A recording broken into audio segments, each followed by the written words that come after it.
badly scripted movie, and we keep on getting the reruns, the sequels, and we're living it too, are we not? Moelesti Mbheki, welcome to Power Talk. Thank you. It's great to be here, Lorette. B-grade movie. That's South Africa. Junk status or maybe not. What's your view of this nation? Well, I think South Africa is a great country. That's why I live in it.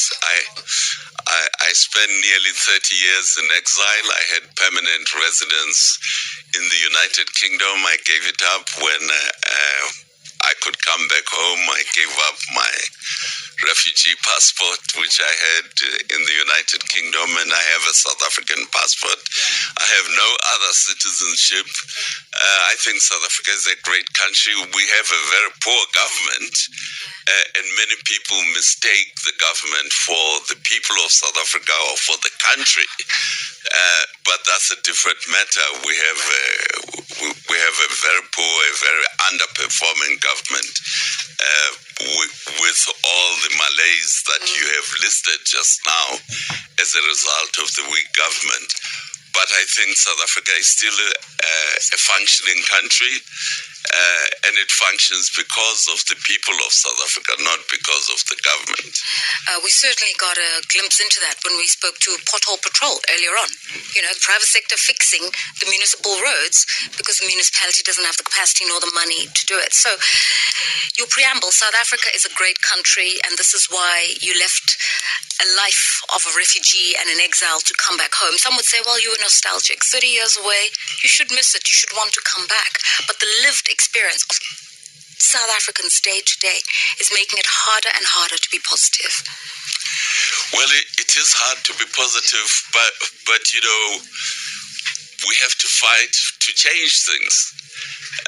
Countries are built step by step over centuries.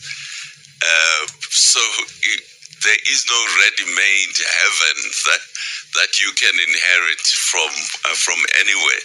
You have to build a country until you get approximately what you're after, and that involves a lot of fighting. It involves winning sometimes. It involves losing sometimes. A lot of people who sat in that chair doing exactly what you're doing, giving us a view of the nation, have urged the need for civic engagement, for citizens not to be complacent, throw your hands up in the air, whinge and whine on the radio, do something. What is that something?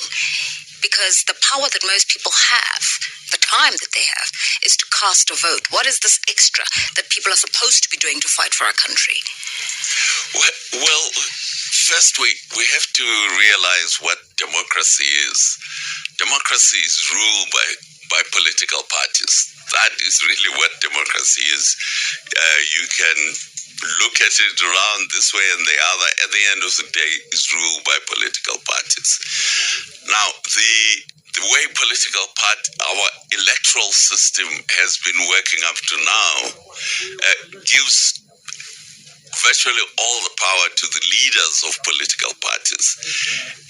And for many years, people have been saying we need a constituency system to be added to the proportional representation system.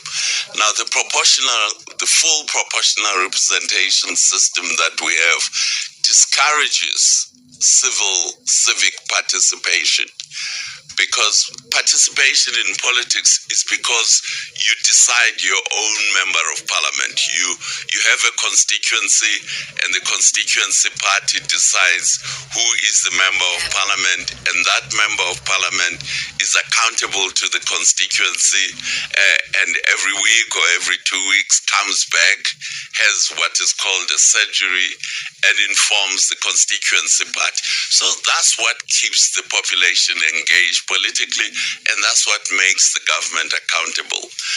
What we have had in South Africa is the ANC has been opposing the introduction of a constituency system. 20 years ago, there was a committee set up by the government, which was chaired by the late Dr. Van Zyl Slabbert, which said we have to have a mixed proportional representation and constituency system. Countries like Germany have it, Israel have it, but the ANC has been opposing the constituency system. I'm curious to what you're saying, because there was a report this weekend in the Times Online which said that the ANC, almost masquerading as though they came up with the idea, are actually mulling over the idea that independent candidates should contest elections, but they want to encourage those independent candidates to do it under the ANC banner but still be independent. So I'm not sure how that works, but I guess the ANC is now starting to have a conversation internally about the need to have electoral reforms that would look at different ways of fielding candidates that appeal to a particular constituency, even if that person is not affiliated to a party. Well, that's what a constituency system would allow. You can be a member of a party and represent a party, or you can be an individual or an independent. That's what a constituency system allows. But the ANC has been opposing it to such an extent that the government had to be forced by the Constitutional Court to introduce the system. So it's not correct to say the ANC is now converted. It's not converted. It has been forced by the Constitutional Court because in Odessa negotiations, it had been agreed that after the first one or two elections, there would be a review of the electoral system, but the ANC has been opposing it and obstructing it. So I expect that it will continue to do so. So if they're now considering it and even want to encourage independent candidates in this constituency system to borrow the ANC flag, I mean, do they recognize that they have an existential crisis? No, I think this is a bit far-fetched. I don't think the ANC understands how a constituency system works. Anyone in a constituency system can stand. You don't have to have an ANC flag. Any individual can stand as an independent. But the ANC can also field its own candidates to stand in a constituency, its own candidate. So there's nothing that stops the ANC itself fielding a candidate in a constituency. So this is not about co-opting a Lerato saying, oh, she's got a following, but she's an independent. Let's ask her to borrow our flag and run on her issues and then come in as our candidate. It's none of those shenanigans. No, it's none of those shenanigans. If you are an independent, you stand as an independent. If you are an ANC candidate, you stand as an ANC candidate. So we'll have to review what that article essentially is trying to get at, or the ANC must figure out what a constituency system actually looks like. The ENCA, it's a television station, as you know. They did a snapshot of South Africa last week in 4 frames, and they summarized the South African situation thus: that if you're living in South Africa, a day in the life of the South African, load shedding, possibly even stage 8 last week. Probability of a fuel price hike in June to 23 rands per litre. We saw the South African Reserve Bank raise interest rates by 50 basis points, and then unemployment at 35.3%. All of those things will affect a South African on any given day. Whether there's a constituency-based democracy, or people are protesting in the streets, or going to court under the banner of an NGO, it doesn't change the material conditions of a rising cost of living, of the threat of unemployment, general physical insecurity as well, and then load shedding. It doesn't seem like it's a functioning country, and yet earlier on you said underperforming government, but functioning country. Well, this is the mistake many people make. The problem of electricity is caused by the failure of the ANC government. It is not the fault of the country or the people of South Africa. It's the fault of the ruling party. It's the ruling party that owns Eskom, that controls Eskom, that appoints board members, that decides the policies of Eskom. So the failure of Eskom reflects the failure of the of the ANC government. The shareholder. The shareholder, which is the ANC government. Unemployment reflects the failure of the economic policies of the ANC government. We are sitting with unemployment is actually not 35%. If you add the discouraged, it's 46%. Yeah. That is the consequence of the policies of the ANC government. Policies like black economic empowerment and those kinds of policies which discourage incentive. The tax system, the law, the efforts like expropriation of land without compensation. Those are policies of the ANC government.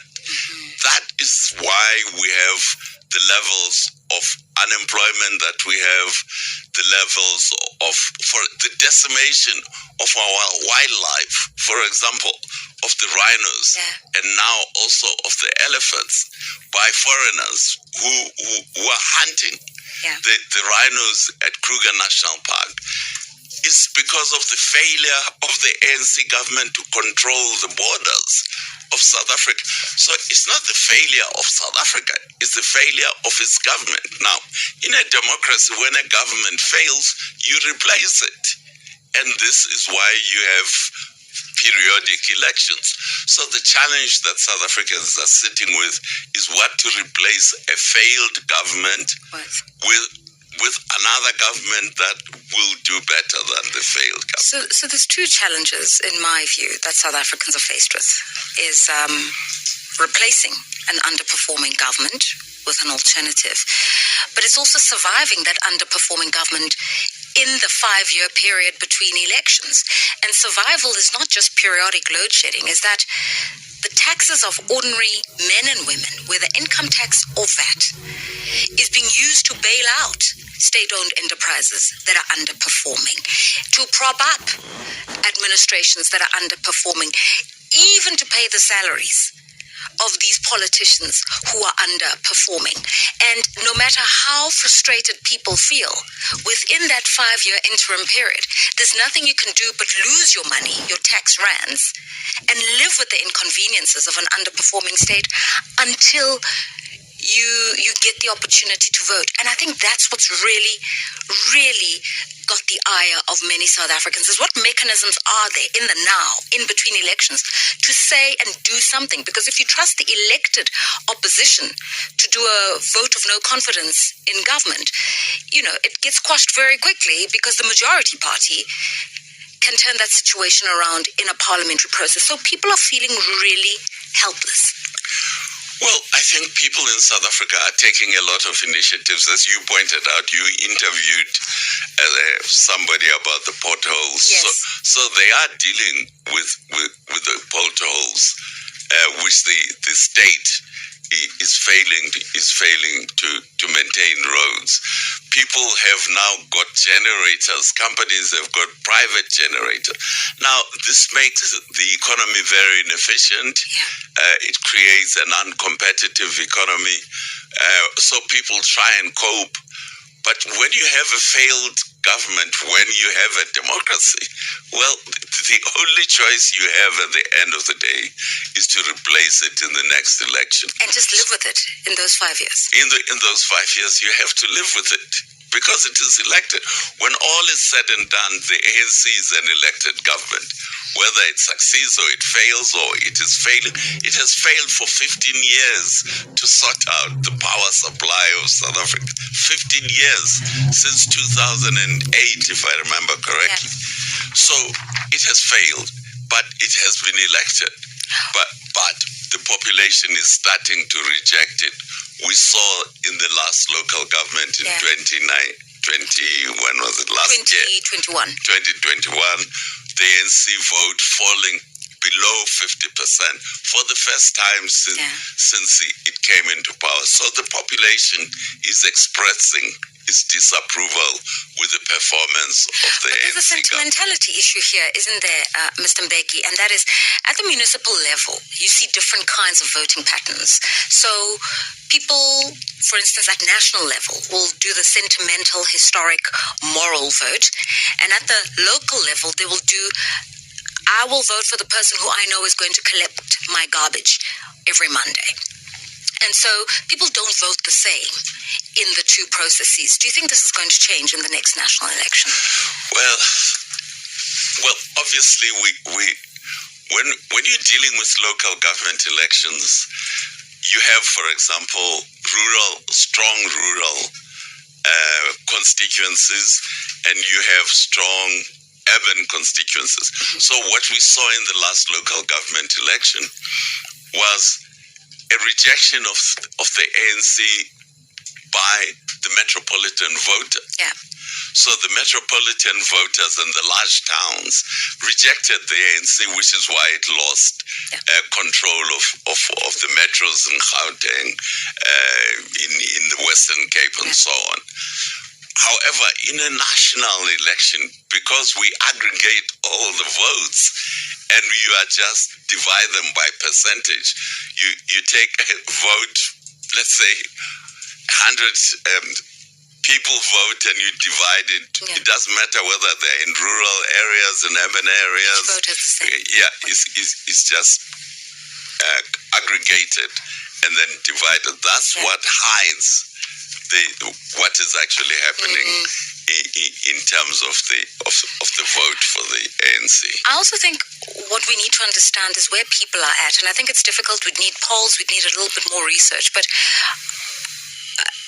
are the municipal election results of 2021, even in an aggregated vote at a national level, are there an indicator of a change that may be coming, of a fact that the South African voter perhaps has transcended sentiment? Well, definitely they are an indicator. If they were not an indicator, or if they were, then the ANC would have lost local government elections before and then won the national election. This is the first time that it went below 50% in a local government. So they are an indicator. And secondly, local government elections in South Africa, precisely because of our lack of a constituency system at a national level, actually mainly about national politics. They are rarely about local politics. They are about national politics. So what happens in local government reflects what is likely to happen in the national and provincial elections that are coming up in 2024. So it is not correct to say that just because they are local government, they are giving us no indication of what's likely to happen. The indication is very clear that the ANC is likely to lose the industrial provinces. Yeah. Certainly the big industrial provinces like Gauteng, KZN, Western Cape, those are our big industrial provinces. There is a real challenge to the ANC in the next provincial election. And of course, there is a challenge in the national election, because what is happening now, you see, what the opposition parties are realizing is that these little opposition parties fighting for a bit of the vote is not going to defeat the ANC. Yeah. So they are now trying to club together to form a united front to stand in the next election as a united front rather than as individual small parties. Freddie Leswalo on Twitter says, I hear what Mr. Mbheki is saying. However, as much as the ANC is leading government, they aren't in government alone. Opposition parties are complicit in all of this. They got a closed ballot when it served them. A system will do as it's designed to do in spite of administrators. What do you make of the opposition? And, you know, they don't govern day to day, except in the metros where they've taken over in coalition. But the role that they play in Parliament, in providing oversight of the executive, in making sure that the ruling party is reminded of its stated priorities. How effective is the voice of the South African opposition? Well, the opposition first is very fragmented. So it's small parties.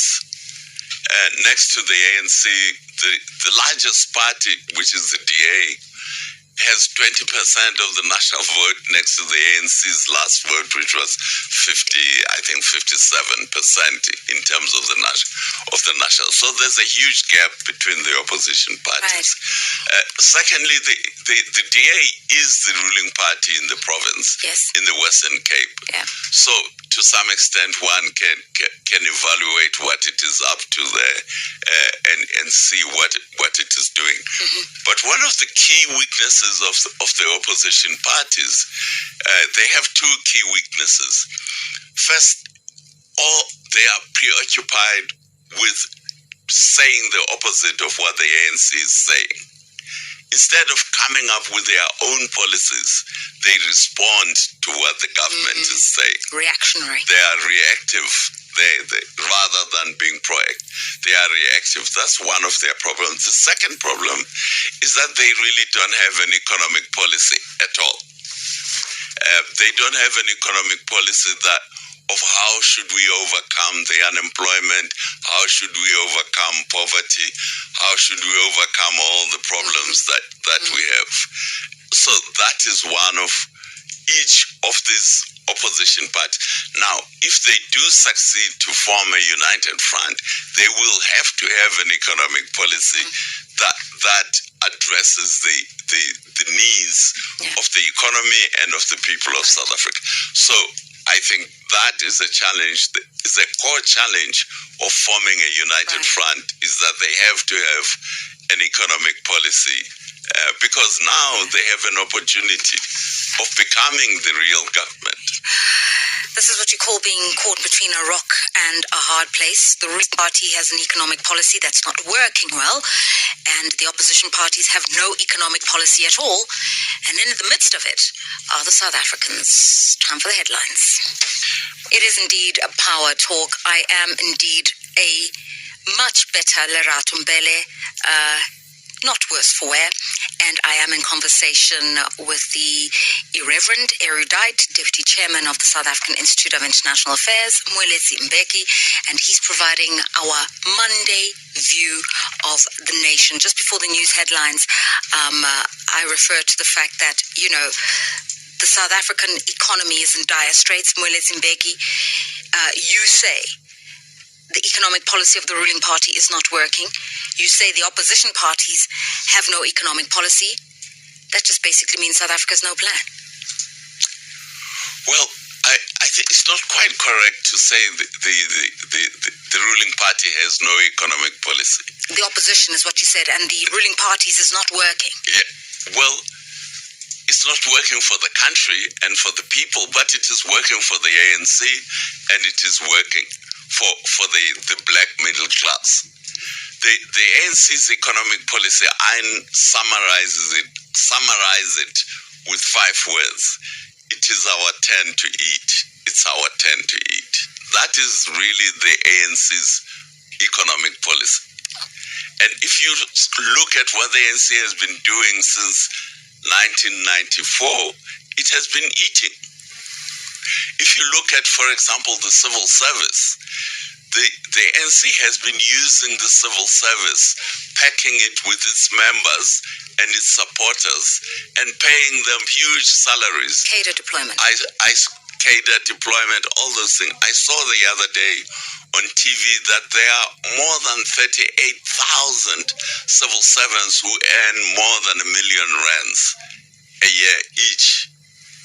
So it works. If you are a member of the ANC or a supporter of the ANC or a member of the black middle class who sympathizes with the ANC, it works. Its economic policy works. It doesn't work for the mass of the people of South Africa. It doesn't even work for the private sector, but it works for the black middle class and for ANC members who are the beneficiaries. If you look at the civil service, for example, which of course is an ANC civil service, the South African civil service is the highest paid in the world as a percentage of gross domestic product. Studies have been done by the OECD, the Developed Countries Organization in Paris. They found, for example, that 14% of gross domestic product goes into the payment of the public service in South Africa. Similar countries like Colombia, it's half of that. It's 5 or 6%. So for the black middle class who are aligned with the ANC, their economic policy works, it doesn't work for the mass of I'd like you just to qualify what you mean by that. So there is a civil service, a bloated civil service, full of ANC cadres earning good salaries, who've then had the social mobility to move from the working classes to the middle classes. So that's them. There's black economic empowerment that's enriched a few black ANC people, members, ANC aligned and ANC people. Okay, so that's created not just middle class, but a 1%er, an elite. But there's also a middle class of hardworking men and women who have been able, through innovation, ingenuity, starting a business, sending their kids to school, to make that leap. And doesn't any successful economy need a thriving middle class? Not necessarily politically aligned, but a well-resourced, liquid middle class. Oh, we do. We need a large middle class. We need more and more people in South Africa to be in the middle class. The statistics I have is that the middle class and upper class in South Africa is only about 12% of the working population, of the economically active population.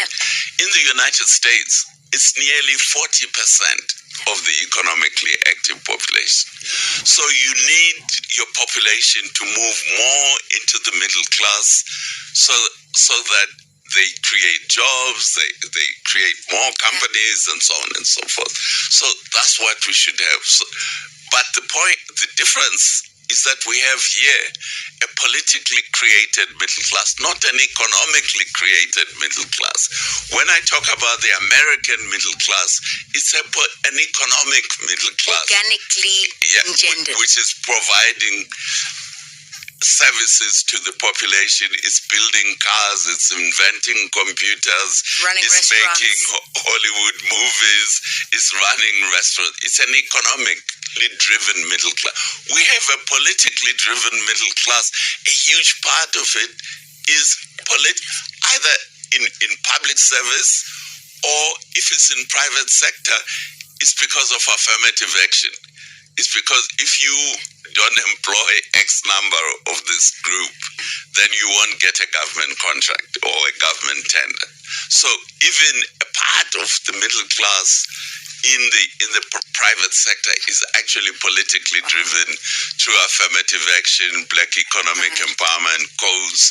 You remember the code, black economic, BVP, codes. If you sell to the government, you have to employ so many. Tendering as well. And tendering as well, that the business that you create is actually trading with the government. Yes. And that's not sustainable. So that's not the same as the middle class in the United States. That's organically engendered. What are we missing here, Moelesti Mbheki? Just this last week, we heard that S&P, a ratings agency, has upgraded South Africa from stable to positive. And a few weeks ago, Moody's had moved South Africa from a rating of negative to stable. So basically, they're a little bit more upbeat about South Africa when 3 years ago they said, no, this is sub-investment grade, junk status. Now they're saying, maybe the country's turned a corner. And with the World Economic Forum and many other international fora coming up, that's a story that South Africa can go and sell to the world, is actually things are improving. But when you speak to a South African right now, I can just go to the cleaning lady here at Power 98.7 and say, what's your life like? She's not going to say to me, my life is okay. She's going to say, my salary has to do a lot of things that it didn't need to do before. Too many people to take care of. Price of food is high. Transport costs have gone up. Data, etc., etc. So there's a real economy. And then there's this paper economy that exists in the eyes of financial services, treasury, etc. And the two don't quite tally. Well, you have to understand who the rating agencies work for, who their client is. The client of the rating agency are the people who lend money to South Africa. So what the rating agency are actually evaluating is whether South Africa will be able to pay back the money which it has borrowed, or it keeps borrowing every day. So if it can pay back, then the rating agencies are saying everything is fine. You guys who have lent money to South Africa, you will be paid. In fact, I was reading this morning that the rating agencies have said we had expected that debt would be 95% of GDP, but actually it is now 75% of GDP, which means you guys who are lending money to South Africa, you will be paid. Unlike Zambia, which is unable to pay you, or Sri Lanka, you've seen the riots in Sri Lanka, the Sri Lankan government is unable to pay, so the rating agency will rate them zero. So that's what they are doing. And it's got nothing to do with the lived experience of an ordinary citizen. The more we pay, we acquire debt, and the more we can pay it, the worse off we the ordinary people are, because a big part of the government budget goes into debt service. Instead of going into salaries of the teachers or the policemen or whatever, it goes into servicing debts. Moelesti Mbheki, quite a few of our listeners would like to engage you. They're calling through and many are sending their tweets, but we'll start with Mbheki, who is on the line. Mbheki in Ramaposa, welcome to Power Talk. Good morning, Lorato. Good morning to Mr. Mbheki. This is such a fascinating discussion, really. There's a lot of issues, that need different approaches. But I was really touched by your narrative about the bloated public service. Now it made me think that. It's not only bloated; it is also incompetent in the main. And we can cite a lot of examples. Starting from people who say they've got PhD in engineering when they don't, and purchasing trains that do not fit into our railway lines. We've got a lot of examples like that.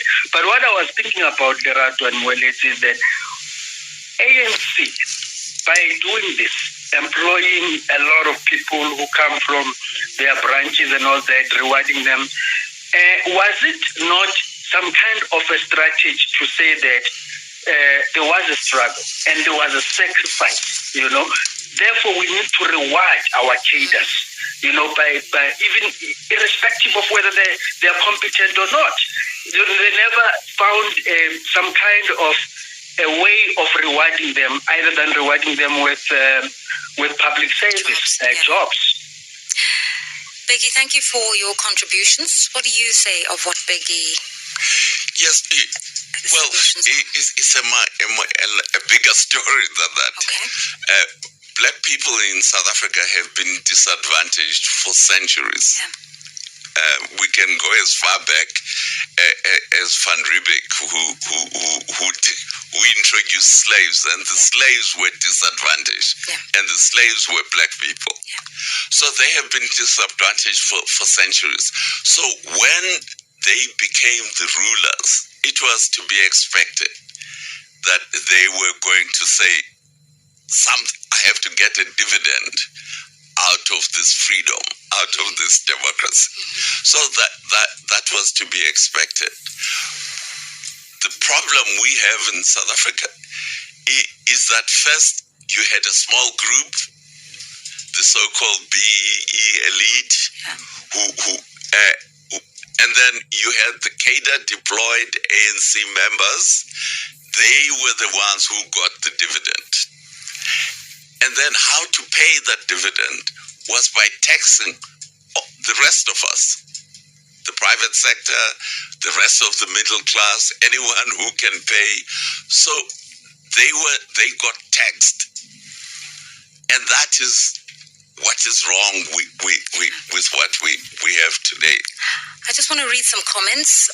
Ref at Mum says, Power Talk, please ask if the ANC could be rigging the election. There are videos of people having a huge amount of IDs at ANC stalls. I guess these are electoral stalls when they're campaigning. So do you think there's a threat of vote rigging? Well, I saw a again over the weekend an evaluation of the elections in Africa. South Africa is number 2 amongst the top best elections. So far, the South African elections have been honest. So I don't think the ANC will be able. They could try, but they won't necessarily succeed. I don't think they can succeed to rig the elections. Mama Dila says the ANC government is like a failed marriage that one is stuck in and hope that someday things will change for the better. You know what, Mama Dila, just get a divorce if it's not working. Cyprian Rob says the biggest problem we have in South Africa is that the ANC has no one opposing it. All opposition parties are in the political arena to oppose the EFF, leaving the ANC to do whatever they want. Do you think that's true? We're obsessed with the EFF and we kind of don't know what to do with the ANC. Yes, there is that, especially the DA. The DA is especially obsessed about the EFF. The DA, of course, as you know, it has big white middle class support, and the anti-white propaganda of the DA ruffles them. Of the EFF, sorry. It ruffles them. But as I say, in March, middle of March this year, all the leaders of the opposition parties in Parliament got together to start to work on a united front. And that included both the DA and the EFF. So I think we are moving in the right direction in terms of our democracy. Instead of these fragmented opposition parties, if they succeed to form a proper united front, then we will have a proper two-party system, which is how democracy works. It's a 2 or 3 party system. Tapelo says, I wonder how many ghost employees are counted when we talk about the huge bloated public sector wage bill. In South Africa, you can't discount the fact that we might have a huge percentage of ghost employees and are counted as bloated public sector. I mean, we've heard the story at Prasa by the admission of the Minister of Transport himself. I think, even if we don't know how many ghost workers there are, for me, what's troubling with this issue is just the degree to which there's just brazen theft, lying, deception. Nobody's hiding it anymore. And what is it about the system, the breakdown in the moral fiber, that would allow things like this to be perpetuated, where people can just say, so what? I stole from you, so what? I paid it back, so what? Well, that's what happens when you have a single party dominance. We've had single party dominance for the last 28 years. So when one party is so dominant, it's unaccountable. We've had single party dominance before 1994, which was the National Party. The National Party was just as corrupt and oppressive as we all know. But it was unaccountable to the population. So it killed people, it killed students who were demonstrating and did all sorts of things. Impunity. It had impunity. We now have a single party dominance of the ANC, and the ANC has impunity.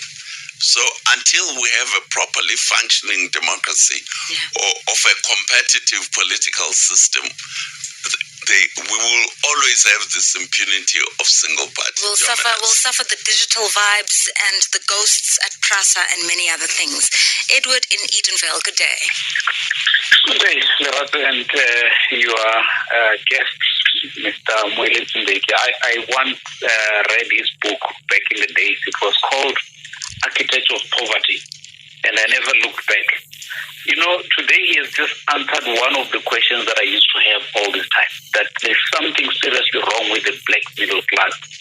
And I think he captured it well, that these are not organic types. They were actually created by ANC and they're dependent on ANC. And I think that sums it well.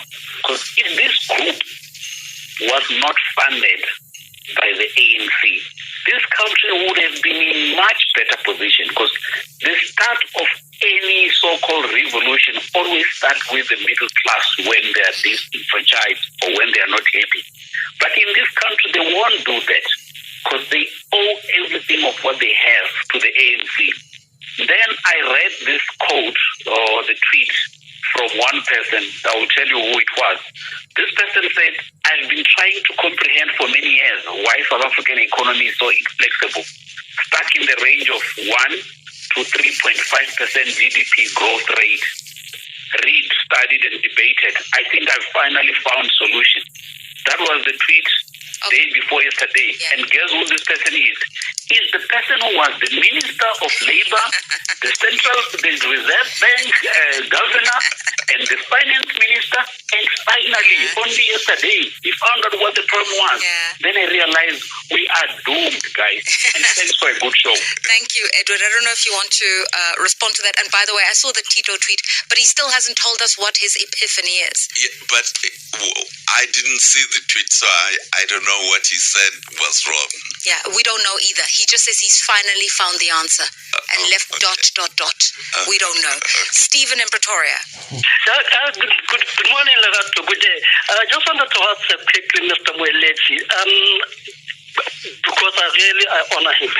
Is there any indication or any sign that the majority rule system in South Africa can bring changes to the ordinary South African at the bottom level? Is there anything, any sign for the past 28 years that could say that no, at least there is a light there? This majority rule system will bring changes to the ordinary people. And secondly, I want his honest opinion. Is there something that is called the collective accountability? Will that ever be something like that where the accountability is collective? Thank you. Thanks for that, Stephen. Okay. Well, let me start with the collective accountability. The failure of the government is the failure of the party. It's not the failure of Cyril Ramaposa. You see, many people want to personalize these things. It's the party that has failed. It's the party's policies that have failed. It's not the individual's behavior or the individual's But policy. when a ship sinks, the captain is the first who needs to put up his hand as culpable. Yeah, but he's the last to leave the ship. On this occasion, these guys are the first to leave the sinking ship. They have their money outside the country, etc., etc., etc.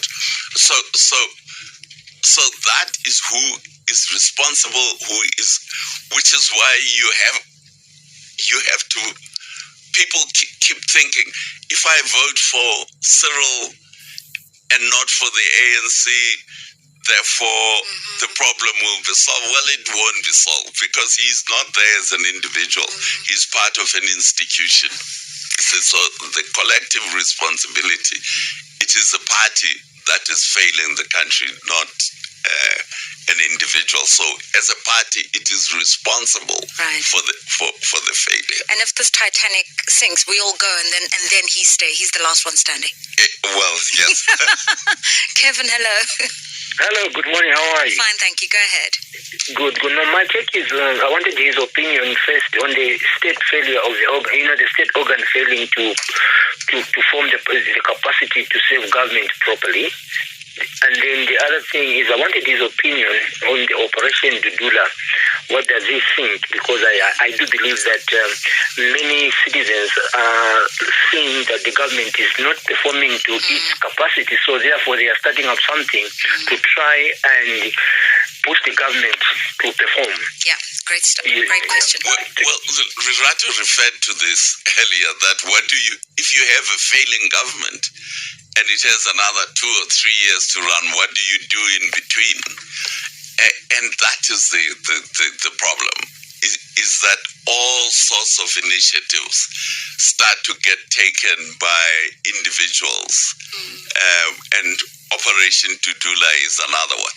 The ANC government has failed to control the borders of South Africa.